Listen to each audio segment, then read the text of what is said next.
Hi, everyone. Bob Hui here again from Wild Rose Toastmasters. And I'm with our longtime member, close friend Laura O'Connor. And Laura, welcome to the interview. Good to see you, Bob. All right, I'm going to ask you the same question that I've asked everybody that I've interviewed so far. Tell us a little bit about your Toastmaster journey and why you got involved with Wild Rose. Well, originally I was working in a private school and I was having trouble with job interviews. So one of the other teachers suggested Toastmasters, and she took me out to her Toastmaster club. And then she found another club which I could attend. And after being there for a number of years, I got introduced to storytelling. And one of the things with storytelling is when you're telling stories, you're out in the public. I usually tell in bars and restaurants. And so people are being served food.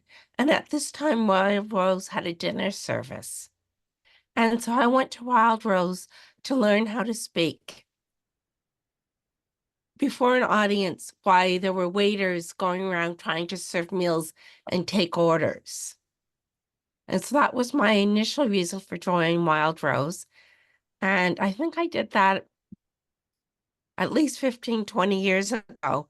And then I made a lot of good friends, and I've just sort of stuck around for that basic reason. Yeah, well, we've enjoyed having you for sure. I've known you. I guess I predated. I've been at Wild Rose now for 24 years, so I guess it was there for a little bit before you joined. But it's been an interesting journey with so many great people. I mean, the reason we're doing these interviews is, as I said the other night on the meeting, my purpose is I want to introduce people to the people of Toastmasters in Wild Rose and say, hey, if you like these people, come and check us out because you could be just like them and be a part of this club. So that's the concept. And if nothing else, I'm having fun. And in almost every situation, I'm learning something about them that I hadn't learned from just being with them in Toastmasters, which has really been kind of fun for me. Yeah. There were a lot of interesting people in Wild Rose. Yeah, I think so. And we have fun. We have fun. Like Thursday night was just a ball. It was Yes. it was fun watching you play.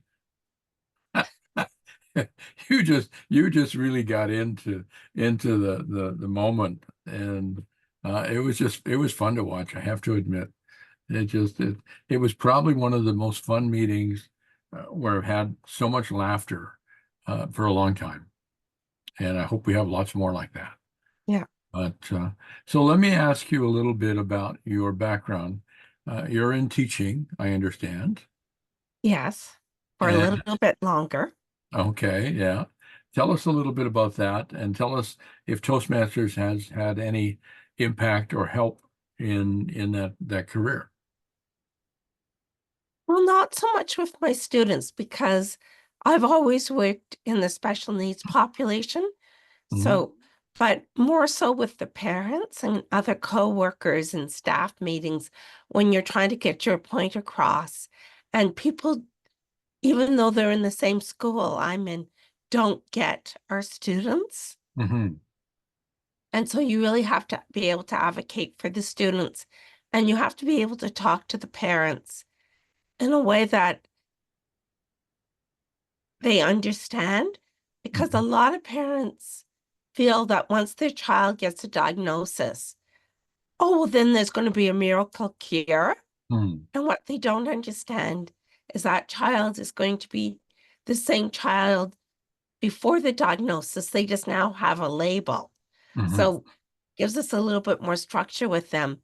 So Toastmasters has really helped when counseling and supporting parents of my students, and just being able to think on my feet and being able to give them the support that they require and to hopefully get them to understand their child's future journey a little bit better. Hmm. Now, have you worked in a number of different schools?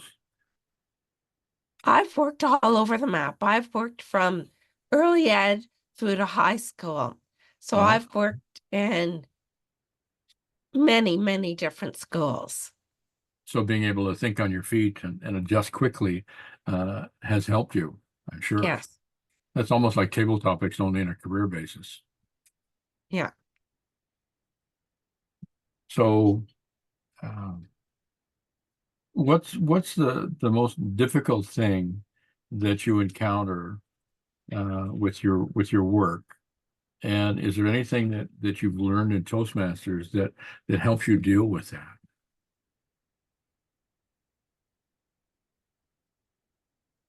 I guess the most difficult thing I've encountered is when children die unexpectedly. Mm, And it's really hard to go to their funeral and their parents are in such deep grief and such deep loss.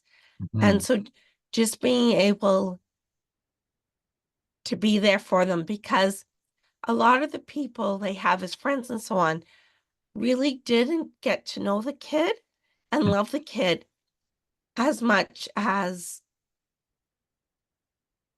let's say, some of the other neurotypical children. And mm, so to just allow those parents and to help them through that situation. mm. That would certainly be a challenge. I can't imagine um, dealing with the death of a child. I mean, I know I've gone through deaths of parents and stuff on both my side and my wife's side, which was devastating. I can't imagine what it would be like losing a kid, and especially one that had challenges. And um, but if nothing else, I would guess that just even though they may not acknowledge it, just the fact that you're there probably makes a difference. That you showed up. It shows them, if nothing else, it wasn't just a job for you. And it allows them to know that other people saw their child as a beloved child, Hmm. not just, oh, they're a burden because they're handicapped or that they're neurotypical in some way, Yeah, that they were a lovely child, yeah, a beloved child. yeah. Yeah. Well, and I think, the honesty thing is all of us need somebody to believe in us, regardless of whether we're have a handicap or not. But I think that's one of the things that you probably bring to the table if you're working with the kids is that extra set of belief to say to them, hey, you can do this, at least within the scope of what they can do, or maybe push them a little bit past that scope. That in itself, I think, is a tremendous gift, my friend. Well, I've been working with kids now for years. And the other day I was on the bus and someone called out, Miss O'Connor, Miss O'Connor. And I was just kind of sitting there. And eventually I turned around and he goes, you worked at such and such school. I was in your class when I was 3 and 4 years old in early ed. And you're the only one in my whole school career who believed in me, who said, you're going to do it because I know you can do it. And because of that, I'm in my first year university now. Wow. And it was like, wow, I'm that old. But then it's also because he was one of the kids, you know, who would do anything to get out of doing what you wanted him to do. Yeah, yeah. And, he had avoidance down pat. Mm, And just to hear that from his point of view, that he appreciated the fact that I didn't let him get away with stuff and I held him accountable. yeah. Yeah. Well, that's love in action too. You care enough about them to not let them get away with stuff. It doesn't always feel good on the other receiving end, but in the long run, it makes a difference. And I think for me, something like that would be amazing to know that you made a difference for that kid. And there they grew up and they went to university. You can play a part in their life growth and their success. That in itself is amazing. It just really is. And Yeah. it's a lot of fun because I get to play. I'm in early ed again this year, and Yeah. I get to play all day long. Wow. Yeah. It's like going back to being a kid again, huh? Yeah. Maybe that's where that energy came from on Thursday night, where you just stepped into that inner kid and got up and played. It was a joy to watch. I have to admit, it was a joy to watch. That was a really fun meeting. Yeah. So the other thing I wanted to ask you is one of the areas that at Wild Rose we've seen you excel in is storytelling. It's an area of interest for you when we have competitions or you give speeches. Very often you're doing stories and you do them very well. What was the motivation for that? Was there something that got you started down that path?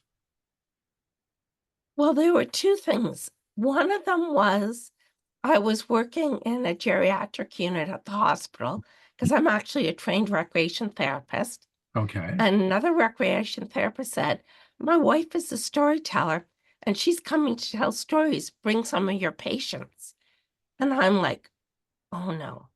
And I brought some patients up and it was a lovely experience. Mm. And then 2 or 3 years later, there was another Toastmaster meeting and a storyteller came in and she told us a little bit more about storytelling and about what was available in Edmonton.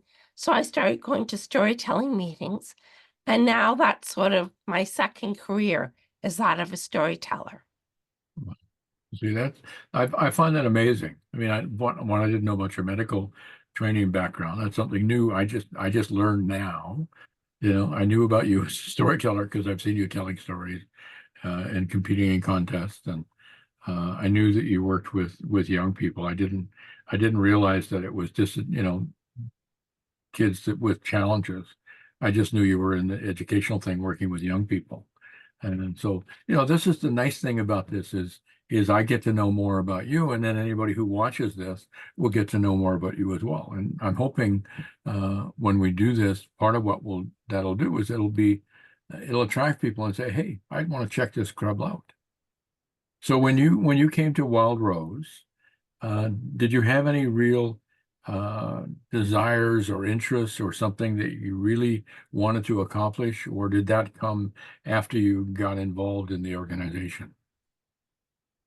Well, as I said, I really wanted to know how to work around waiters Hmm. because at that time we were doing a lot of storytelling in bars and restaurants.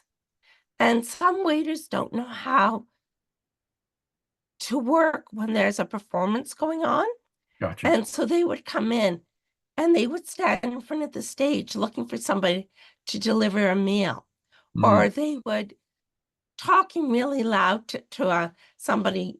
And so just learning how to work around wait staff and how to work a room. That was my main reason for joining Wild Rose because at that time we did have a dinner service. mhm. And did it help? Oh, it helped a great deal.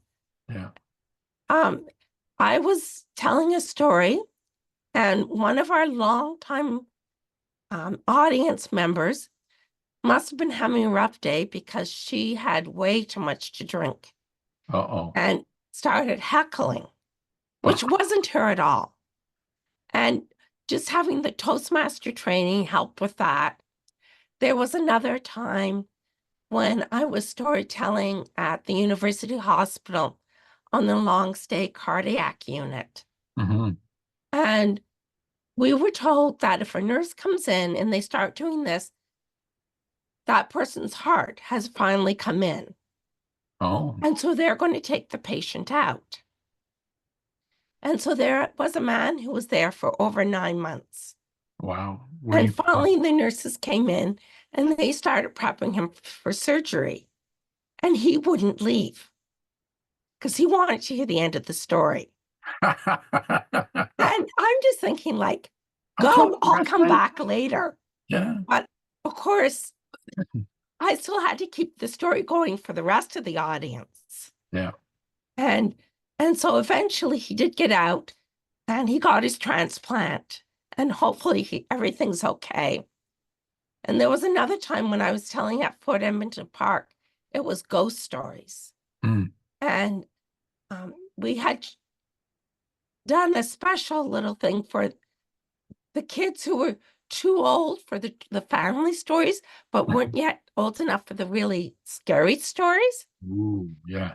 And one of the candle holders broke because it was so cold, and the table went up in flames. So I had a room full of people and a fire. And I knew there was no way I was going to get these people evacuated. So I had to keep telling the story and trying to smother the fire. And without Toastmasters, I would have just gone into panic mode. Well, as I want to thank you for sharing. As we finish this, I want to ask you one question for Toastmasters out there, hopefully watching this. Why would they consider coming to Wild Rose?